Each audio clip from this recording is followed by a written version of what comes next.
എല്ലാവർക്കും ഇരിക്കാം. അനുഗ്രഹീതമായ ഈ പ്രഭാതത്തിൽ ചിന്തയ്ക്ക് ആധാരമായിട്ടിരിക്കുന്ന കുർബാനയിൽ നാം ഇന്ന് പാഠമായി വായിച്ച വിശുദ്ധ ലൂക്കോസ് എഴുതിയ സുവിശേഷം 13-ാം അധ്യായം അതിന്റെ 12-ാമത്തെ വാക്യം. യേശു അവളെ കണ്ടു, അടുക്കൽ വിളിച്ച് സ്ത്രീയെ, നിന്റെ രോഗബന്ധനം അഴിഞ്ഞിരിക്കുന്നു എന്ന് പറഞ്ഞു അവരുടെ മേൽ കൈവച്ചു. നമുക്ക് പ്രാർത്ഥിക്കാം. ദൈവമേ, സ്വർഗ്ഗസ്ഥ പിതാവേ, വളരെ അനുഗ്രഹമേറിയ ആരാധനയിലൂടെ ഞങ്ങളുടെ ദൈവകരങ്ങളിൽ സമർപ്പിക്കുവാൻ അവിടുന്ന് സഹായിച്ചു. ഇന്ന് ഞങ്ങൾ ചിന്തിക്കുന്ന വചനവും ഞങ്ങളുടെ ജീവിതത്തെ ആത്മീയമായി പരിപോഷിപ്പിക്കുവാൻ അവിടുത്തെ പരിശുദ്ധാത്മാവിനാൽ സഹായിക്കണം. ദൈവമേ, തിരുസന്നിധിയിലായിരിക്കുന്ന ഈ പ്രിയജനത്തോട് വചനം സംസാരിക്കുന്ന അടിയനോട് അവിടുത്തെ പരിശുദ്ധാത്മാവിന്റെ കൃപ പകർന്നു വളരെ ആത്മീയമായ നല്ല ചിന്തകളിലൂടെ ഞങ്ങളുടെ ജീവിതങ്ങളെ ഈ ലോകകാലഘട്ടങ്ങളിൽ വിശുദ്ധീകരിക്കാൻ അവിടുത്തെ പരിശുദ്ധാത്മാവിനാൽ സഹായിക്കണം. യേശുക്രിസ്തുവിന്റെ ധന്യമുള്ള നാമത്തിൽ തന്നെ ആമേൻ. ദൈവത്തിന്റെ അതിപരിശുദ്ധ നാമം വാഴ്ത്തപ്പെടുമാറാകട്ടെ. വളരെ അനുഗ്രഹിക്കപ്പെട്ട ഈ ആരാധനയിലൂടെ ദൈവസന്നിധിയിലായിരിക്കുന്ന പ്രിയ ദൈവജനമേ, ദൈവം നിങ്ങളെ അനുഗ്രഹിച്ച് ആശീർവദിക്കുമാറാകട്ടെ എന്ന് ഞാൻ പ്രാർത്ഥിക്കുകയാണ്. പ്രത്യേകിച്ച് ഒരു നോമ്പ് കാലഘട്ടത്തിൽ നാം ആയിരിക്കുന്നു. നോമ്പ് നമ്മെ ആന്തരികമായ ഒരു പരിവർത്തനത്തിലൂടെ, വിശുദ്ധീകരണത്തിലൂടെ, ദൈവികതയുടെ അനുഭവങ്ങളിലേക്ക് നമ്മെ വഴി നടത്തുന്ന ഒരു ആത്മീയ പരിവർത്തനമാണ്. ആ ഒരു അനുഭവത്തിലേക്ക് പ്രവേശിപ്പാനാണ് നാം നോമ്പ് ആചരിക്കുന്നത്. അതിന്റെ ഭാഗമായി നോമ്പുകാല ചിന്തകളിലൂടെയാണ് നാം ഈ നാടുകളിൽ നയിക്കപ്പെടുന്നത്. ഇന്നത്തെ ചിന്താ വിഷയമായി നമുക്ക് നൽകപ്പെട്ടിരിക്കുന്നത് അടിച്ചമർത്തലിന്റെ ഘടനകളെ രൂപാന്തരപ്പെടുത്തുക എന്നുള്ളതാണ്. അപ്പോൾ അടിമത്വവും അടിച്ചമർത്തലുകളും എല്ലാ കാലഘട്ടത്തിലും വരേണ്യ വർഗത്തിന്റെ കയ്യിലെ ആയുധങ്ങളാണ്. ഈ ആയുധങ്ങൾ മനുഷ്യ ജീവിതത്തെ വല്ലാതെ അടിമത്തത്തിലും ബന്ധനങ്ങളിലും തിന്മയുടെ അനുഭവങ്ങളിലേക്ക് നയിക്കുന്നു.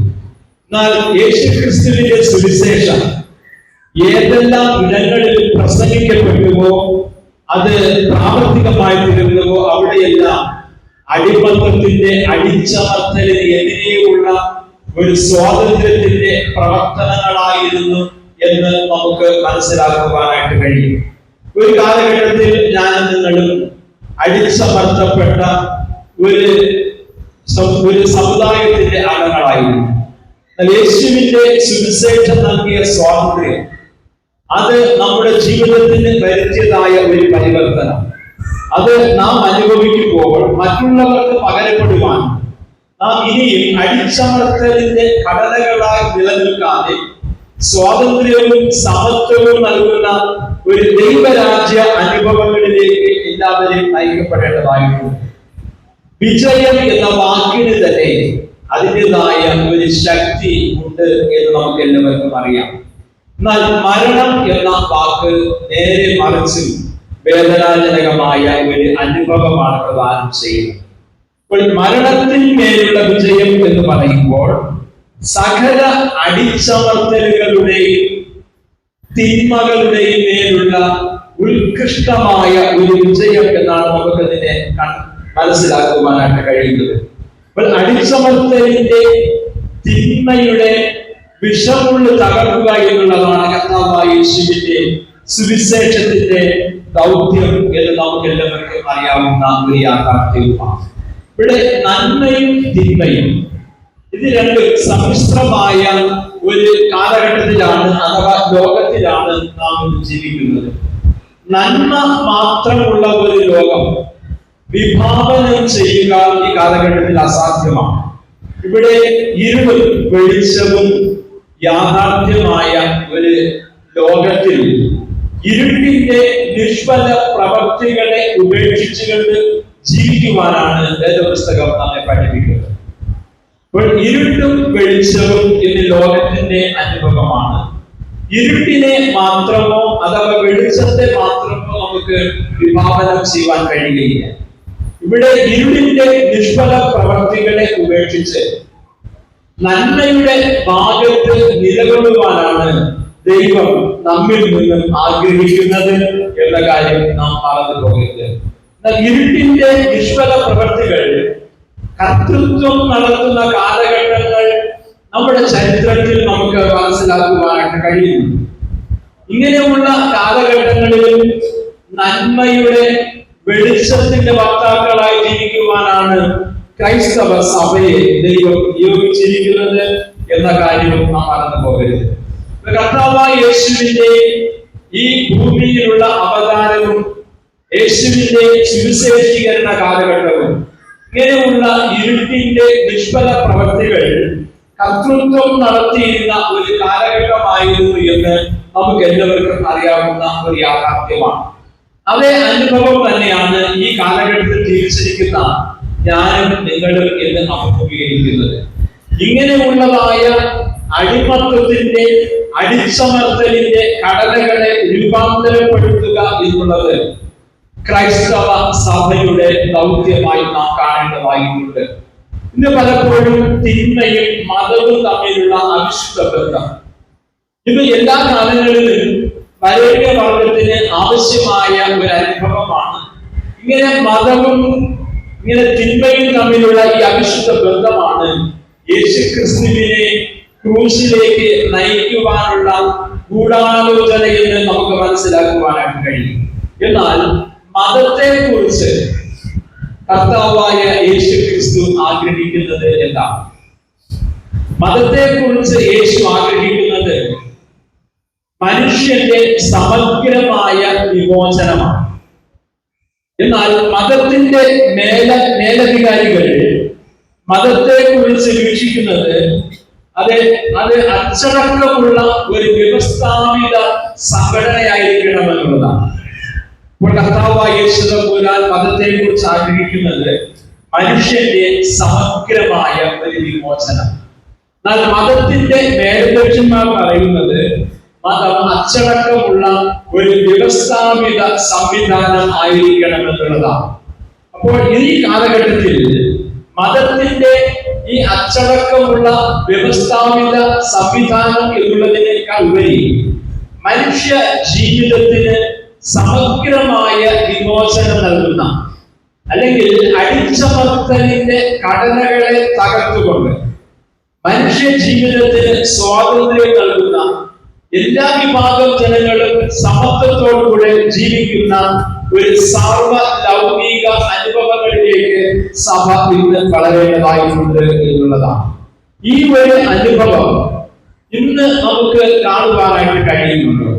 പലപ്പോഴും മതവും രാഷ്ട്രീയവും അച്ചടക്കമുള്ള വ്യവസ്ഥാപിത സംവിധാനങ്ങളെ ആഗ്രഹിക്കുമ്പോൾ കർത്താവായ യേശുവിന്റെ സുവിശേഷത്തിലൂടെ നമുക്ക് മനസ്സിലാക്കുവാനായിട്ട് കഴിയുന്നത് ലോകമാനവ ജനതയുടെ സമഗ്രമായ വിമോചനത്തിന്റെ സന്ദേശമാണ്.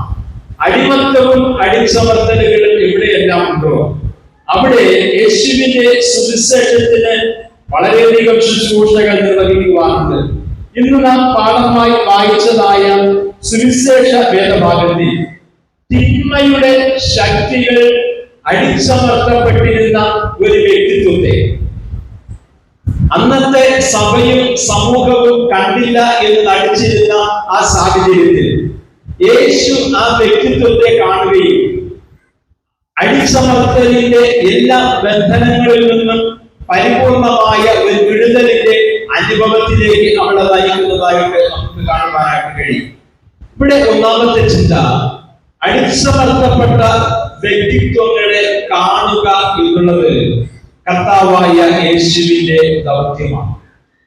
അടിച്ചമർത്തപ്പെട്ട വ്യക്തിത്വങ്ങളെ ദർശിക്കുവാനുള്ള കണ്ണ് ഇന്ന് പലപ്പോഴും നമുക്ക് നഷ്ടപ്പെട്ടുകൊണ്ടിരിക്കുന്ന ഒരു സമൂഹത്തിലാണ് നാം ജീവിക്കുന്നത്. നാം ഇന്ന് പാഠമായി വായിച്ച വിശുദ്ധ ലൂക്കോസിന്റെ സുവിശേഷം 13-ാം അധ്യായത്തിന്റെ 12-ാമത്തെ വാക്യം വായിക്കുമ്പോൾ യേശു അടിമത്വം അനുഭവിച്ച ഒരു വ്യക്തിത്വത്തെ കാണുന്നതാണ് വേദപുസ്തക പശ്ചാത്തലം. യേശു ഒരു ശബത്തിൽ ഒരു പള്ളിയിൽ ഉപദേശിച്ചു കൊണ്ടിരുന്നു.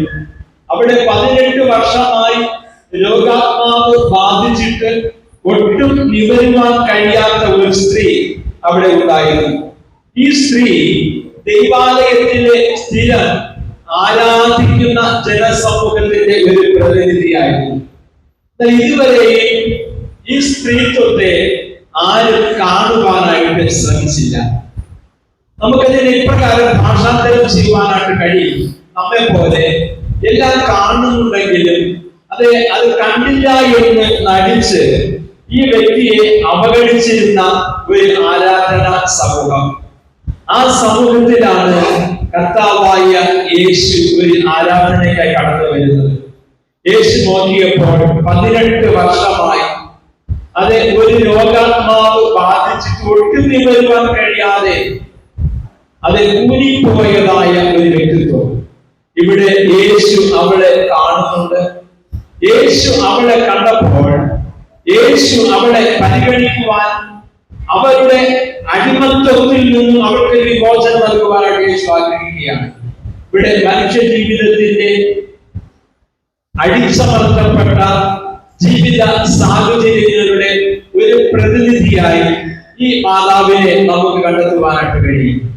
പാപത്തിന്റെ ബന്ധനത്തിൽ കൂലിപ്പോയതായ ഒരു വ്യക്തിത്വം, ജീവിതത്തിലെ പ്രശ്നങ്ങളുടെ മധ്യത്തിൽ നിവർന്നു നിൽക്കുവാൻ കഴിയാതെ തലകുമ്പിട്ടു പോയതായ ഒരു ജീവിതം, ജീവിതത്തിൽ അവരെ ബന്ധിച്ചിരിക്കുന്ന ചില ബന്ധനങ്ങൾ അവരെ നിവർന്നു നിൽക്കുവാൻ കഴിയാത്ത അനുഭവത്തിൽ എത്തിച്ചിരിക്കുന്നു. ഒരു പക്ഷേ ജീവിത ഭാരമായിരിക്കാം അവരുടെ ജീവിതത്തെ ഇങ്ങനെ കൂനിയായ ഒരു അനുഭവമാക്കി തീർത്തത്.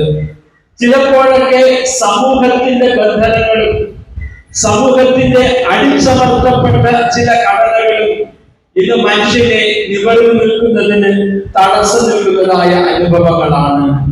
ഒരു പക്ഷേ ആത്മവിശ്വാസമില്ലാതെ സ്വന്തം കുറവുകളെ കുറിച്ചായിരിക്കാം ആ വ്യക്തിത്വം ചിന്തിക്കുകയും അങ്ങനെ നിവർന്നു പോലും നിൽക്കുവാൻ കഴിയാത്ത അനുഭവത്തിലേക്ക് ആ വ്യക്തിത്വം മാറ്റപ്പെട്ടു പോയി. മറ്റൊരു വിധത്തിൽ പറഞ്ഞാൽ ജീവിതത്തെ ഭയത്തോടെ നോക്കിക്കാണുന്ന ഒരു മനുഷ്യ സമൂഹത്തിന്റെ പ്രതിനിധിയായും ഈ വ്യക്തിത്വത്തെ നമുക്ക് കണ്ടെത്തുവാനായിട്ട് കഴിയും. ഇങ്ങനെ ജീവിതത്തിന്റെ അടിച്ചമർത്തലുകളുടെ അനന്തരഫലമായി നിവർന്നു പോലും നിൽക്കുവാൻ കഴിയാത്ത മനുഷ്യ സമൂഹത്തിന്റെ പ്രതീകം.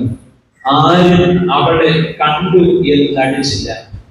ആരാധിക്കുവാനല്ല ഒരു ദൈവസന്നിധിയിലേക്ക് ഒരുമിച്ച് കൂടിയത്. ആ ആരാധന സമൂഹത്തിന്റെ പ്രതിനിധിയാണ് ഈ മാതാവ്. എങ്കിലും ദൈവത്തെ ആരാധിക്കുവാൻ കടന്നു വന്ന ആരാധന സമൂഹം തന്റെ മുമ്പിൽ വേദന അനുഭവിക്കുന്ന, അടിമത്വം അനുഭവിക്കുന്ന, ഒന്ന് നിവർന്നു പോലും നിൽക്കുവാൻ കഴിയാത്ത ഒരു വ്യക്തിത്വത്തെ കണ്ടില്ല എന്ന് നടിച്ച് ദൈവത്തെ കാണുവാനും ദൈവത്തെ ആരാധിക്കുവാനും കടന്നു വന്നിരിക്കുകയാണ്. ഇവിടെ യേശു അവളെ കാണുകയാണ്. എല്ലാവരും അവഗണിക്കുന്നവരെ കാണുവാനുള്ള ഒരു കണ്ണ് എപ്പോഴും യേശുവിനുണ്ടായിരുന്നു. പ്രിയമുള്ളവരെ, എല്ലാവരും അവഗണിക്കപ്പെടുന്ന വ്യക്തിത്വങ്ങളെ കാണുവാനുള്ള കണ്ണ് യേശുവിന് ഉണ്ടായിരുന്നു. ആ കണ്ണ് മിഷണറി വൈദ്യന്മാർക്ക് ലഭിച്ചതിന്റെ ഫലമാണ് നമ്മുടെ ഭാരതം പോലുള്ള ഇരുളടഞ്ഞതായ ദേശങ്ങളിൽ സുവിശേഷത്തിന്റെ വെളിച്ചം എത്തിക്കുവാൻ അടിച്ചമർത്തലുകളുടെ ഘടനകൾക്ക് വിധേയപ്പെടുത്തുകൊണ്ട് ഒന്ന് നിവർന്നുപോലും നിൽക്കുവാൻ കഴിയാത്ത മനുഷ്യത്വങ്ങളുടെ ഇടയിലേക്ക് ഈ സുവിശേഷം കൊണ്ടുവന്നു. ഈ സുവിശേഷം അവരെ സ്വതന്ത്രരാക്കിയതായ അനുഭവങ്ങൾ യേശു അവരുടെ മേൽ കൈവച്ചു. നിന്റെ രോഗബന്ധനം അഴിഞ്ഞിരിക്കുന്നു എന്ന് അവരോട് പറയുകയാണ്. പ്രിയമുള്ളവരെ, ഇവിടെ നമുക്ക് മനസ്സിലാക്കുവാൻ കഴിയുന്ന ഒരു അനുഭവം, എവിടെയെല്ലാം അവശതകൾ അനുഭവിക്കുന്നുവോ, അടിച്ചമർത്തലിന്റെ കടലകൾ രൂപപ്പെട്ടു വരുന്നുവോ, അവിടെയെല്ലാം സ്വാതന്ത്ര്യത്തിന് വേണ്ടി അല്ലെങ്കിൽ ഇങ്ങനെയുള്ളവരെ അവഗണിക്കാതെ പരിഗണിക്കുവാനുള്ള ക്രിസ്തുവിന്റെ മനസ്സ് ഇന്നത്തെ സഭയും ക്രൈസ്തവ സമൂഹവും വളർത്തി എടുക്കേണ്ടതായിട്ടുണ്ട് എന്ന് നാം മനസ്സിലാക്കേണ്ടതായിട്ടുണ്ട്. ഇവിടെ യേശു ഈ കൂനിയായ സ്ത്രീയെ തന്നെ അടുക്ക പിടിച്ച് അവളുടെ രോഗബന്ധനം അഴിഞ്ഞിരിക്കുന്നു എന്ന് പറഞ്ഞ് അവളുടെ മേൽ കൈവയ്ക്കുമ്പോൾ അന്നത്തെ മത നേതാക്കന്മാർ നീരസപ്പെടുകയാണ് ചെയ്തത്. തിന്മയുടെ ബന്ധനത്തിലായിരുന്നവർക്ക് മോചനം നൽകുക എന്ന് പറയുന്നത് ക്രൈസ്തവ ദൗത്യമാണ്. ഇത് സമൂഹത്തിന്റെ നീരസങ്ങൾക്ക് ചിലപ്പോഴൊക്കെ ഇടവരുത്തിയിരിക്കാം. ഇങ്ങനെയുള്ള തിന്മയുടെ ബന്ധനങ്ങളിൽ നിന്നും സമഗ്രമായ മോചനത്തിലേക്ക് യേശുവിന്റെ ദൗത്യം നിർവഹിക്കപ്പെടുക എന്നുള്ളതാണ് നമ്മുടെ ദൗത്യം എന്ന് നാം മറന്നു പോകരുത്. ഒരു നോമ്പാചരണത്തിലൂടെ നമ്മെ തന്നെ വിശുദ്ധീകരിക്കുവാനും ദൈവ വചനം ചിന്തിക്കുവാനും നാം ദൈവസന്നിധിയിലായിരിക്കുമ്പോൾ നമ്മുടെ സാമൂഹിക ചുറ്റുപാടുകളെ കണ്ടില്ല എന്ന് നടിക്കുവാനോ അവയെ അവഗണിക്കുവാനോ നമുക്ക് അവകാശമില്ല. സമൂഹത്തിൽ എല്ലാവരും അവഗണിക്കുന്നവരെ പരിഗണിക്കുവാനുള്ള യേശുവിന്റെ കണ്ണ് നാം ഇന്ന് നമ്മുടെ ജീവിതത്തിൽ വളർത്തി എടുക്കേണ്ടതായിട്ടുണ്ട്. രണ്ടാമത്തെ ചിന്ത അടിമത്വത്തെ മോചിപ്പിക്കുന്ന യേശു എന്നുള്ളതാണ്. അടിമത്വത്തിന്റെ ബന്ധനങ്ങൾ എവിടെയെല്ലാം ഉണ്ടോ അവിടെയെല്ലാം വിമോചകനായ യേശുവിന്റെ സുവിശേഷത്തിന്റെ പ്രസക്തിയുണ്ട്. ഒരു കാലഘട്ടങ്ങളിൽ നമ്മുടെ ഈ കേരളത്തിൽ അടിമത്വം വാണിരുന്നു. നമ്മുടെ പൂർവികർ അനുഭവിച്ചതായ അടിമത്വം സമൂഹത്തിൽ നിവർന്നു നിൽക്കുവാൻ കഴിയാതെ അത് കൂലിപ്പോയതായ അനുഭവങ്ങളായിരുന്നു. അവിടെ യേശുവിന്റെ ഈ സുവിശേഷം മിഷണറി വീരന്മാരുടെ ത്യാഗോജ്ജലമായ സുവിശേഷീകരണ പ്രവർത്തനങ്ങളുടെ ഫലമായി നമ്മുടെ കേരളക്കരയിലേക്ക് കടന്നു വരികയാണ്. അങ്ങനെ കേരളത്തിലെ അടിമത്വം അനുഭവിച്ച ഒരു ജനവിഭാഗത്തിന്റെ സമഗ്രമായ വിമോചനത്തിന് അത് നാം കുറിച്ചു. ഇവിടെ ഈ വേദഭാഗം നമ്മെ പഠിപ്പിക്കുന്നത് ഏതോ ഒരു രോഗാത്മാവാണ് ഈ സ്ത്രീയുടെ രോഗത്തിന് കാരണം എന്നുള്ളതാണ്. അപ്പോൾ ഇന്ന് സമൂഹത്തിലെ അടിച്ചമർത്തലുകൾക്കെല്ലാം ഒരു കാരണമുണ്ട്. ഇത് തിന്മയുടെ അനീതിയുടെ ഒരു അനുഭവമാണ് കർത്തൃത്വം നടത്തുന്നത് എന്നുള്ളതാണ്. ഈ ബന്ധനത്തിന്റെ ബന്ധനങ്ങളെ വിടുവിച്ചുകൊണ്ട് സമാധാനത്തിന്റെ അനുഭവങ്ങളിലേക്കും സമഗ്രമായ സ്വാതന്ത്ര്യത്തിന്റെ അനുഭവങ്ങളിലേക്കും വളർന്നു വരേണ്ടതായ ഒരു അനുഭവം. ഇന്ന് നാം കാണുന്ന ഈ സ്ത്രീയെ കുറിച്ച് പറയുമ്പോൾ അവളെ ബന്ധിച്ചിരിക്കുന്ന രോഗത്തിന്റെ അനുഭവങ്ങൾ ശാരീരികമായി അവളെ വല്ലാതെ തളർത്തി, മാനസികമായി അവളെ വല്ലാതെ തളർത്തി, മനസ്സമാധാനം നഷ്ടപ്പെട്ട ഒരു വ്യക്തിത്വത്തിന്റെ ഉടമയായി തീരുകയാണ്. ഇങ്ങനെ ജീവിതത്തിന്റെ സന്തുലിത അവസ്ഥയിൽ നിന്നും നേരെ നിൽക്കുവാൻ പോലും പ്രാണിയില്ലാതെ സമൂഹത്തിന്റെ മധ്യത്തിൽ അഥവാ ആരാധനാ സമൂഹത്തിന്റെ മധ്യത്തിൽ കുനിഞ്ഞ് നിൽക്കുന്നതായ വ്യക്തിത്വങ്ങൾ. പ്രിയമുള്ളവരെ, ഇവിടെ മത നേതാക്കന്മാരുടെ മനോഭാവമല്ല ക്രൈസ്തവ സഭയുടെ മനോഭാവം. എല്ലാവരും അവഗണിക്കുന്നവരെ അല്ലെങ്കിൽ അടിമത്വം അനുഭവിക്കുന്ന ജനവിഭാഗത്തിന്റെ സമഗ്രമായ ഒരു വിമോചനം യേശു ഇവിടെ നിർവഹിക്കപ്പെടുകയാണ് ചെയ്യുന്നത്. യേശു അവളെ കണ്ട് അവളുടെ മേൽ കൈവച്ചു എന്ന് പറയുമ്പോൾ അവളുടെ തിന്മയുടെ ബന്ധനങ്ങളെല്ലാം അഴിച്ച് അവളെ അടിമത്വപ്പെടുത്തിയിരുന്നതായ ആ ബന്ധനങ്ങളിലെല്ലാം പരിപൂർണമായ ഒരു വിടുതലിന്റെ അനുഭവങ്ങളിലേക്ക് അവളെ നയിച്ചു. അവൾ നന്മയുടെ വിജയത്തിന്റെ ഒരു അനുഭവത്തിലേക്ക് കടന്നു വരികയാണ്. ഇവിടെ സമൂഹത്തിനുണ്ടായ ഒരു മാറ്റവും നാം കണ്ടില്ല എന്ന് നടിക്കരുത്. ഇതുവരെയും ഈ സ്ത്രീ ഈ ദൈവാലയത്തിൽ ആരാധനാ സമൂഹത്തിന്റെ ഒരു പ്രതിനിധിയായി. ആരും അവളെ കണ്ടില്ല എന്ന് നടിച്ചു, ചിലരൊക്കെ അവളെ അവഗണിച്ചു. എന്നാൽ ഇപ്പോൾ ഈ സഭയിലെ അഥവാ ആരാധനാലയത്തിലെ എല്ലാവരുടെ കണ്ണ് അവളുടെ മേൽ പതിയുകയാണ്. അവളെ ബന്ധിച്ചിരുന്ന എല്ലാ അടിമത്വങ്ങളിൽ നിന്നും യേശു വിമോചനം നൽകിയപ്പോൾ ആ ആരാധന സമൂഹത്തിന്റെ മധ്യത്തിൽ അവൾ നിവർന്ന് നിൽക്കുകയാണ്. മറ്റുള്ളവരോടൊപ്പം തലയെടുപ്പോടുകൂടെ ഉയർന്നു നിന്നപ്പോൾ ആ സമൂഹം അവളെ വീക്ഷിക്കുകയാണ്. അവിടെയുണ്ടായ മാറ്റം, അവിടെയുണ്ടായ ആ വിമോചനത്തിന്റെ, അവളെ ബന്ധിച്ചിരുന്ന ബന്ധനങ്ങളുടെ വിടുതൽ അവിടെ സമൂഹത്തിന്റെ ശ്രദ്ധാ കേന്ദ്രമാക്കി മാറ്റപ്പെട്ടു എന്നുള്ളതാണ്. പ്രിയമുള്ളവരെ, നമ്മുടെ ദൗത്യം എന്ന് പറയുന്നത് എല്ലാവരും അവഗണിക്കപ്പെട്ട് ആരും കണ്ടില്ല എന്ന് പറഞ്ഞ് ഒരു പക്ഷേ നാം കണ്ടുകൊണ്ടിരിക്കുന്ന യാഥാർത്ഥ്യങ്ങളെങ്കിലും അവഗണിക്കപ്പെട്ടുകൊണ്ടിരിക്കുന്നതായ ചില വ്യക്തിത്വങ്ങൾ അവരെ അടിമത്വത്തിന്റെ ബന്ധനങ്ങളിൽ നിന്ന് വിമോചിപ്പിച്ച് അത് സമൂഹത്തിന്റെ മുഖ്യധാരയിലേക്ക് കൊണ്ടുവരുമ്പോൾ സമൂഹത്തിന്റെ ശ്രദ്ധാകേന്ദ്രമായി അവർ മാറ്റപ്പെടുന്ന അനുഭവങ്ങൾ നമ്മുടെ സമൂഹവും അതേ ഒരു അനുഭവത്തിലല്ലയോ എന്ന് എത്തി നിൽക്കുന്നത്. അടിമത്വം അനുഭവിക്കുന്നവരെ കാണുവാനുള്ള ഒരു കണ്ണ് നമ്മൾ വളർത്തിയെടുക്കേണ്ടതായിട്ടുണ്ട്.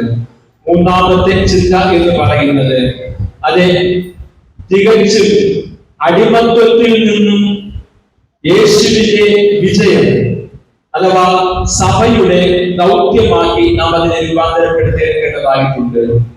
അടിച്ചമർത്തപ്പെട്ടതായ ആ അടിമത്വത്തിന്റെ ബന്ധനങ്ങളിൽ നിന്നതായ വിജയം സഭയുടെ ദൗത്യമാക്കി നാം രൂപാന്തരപ്പെടുത്തണം.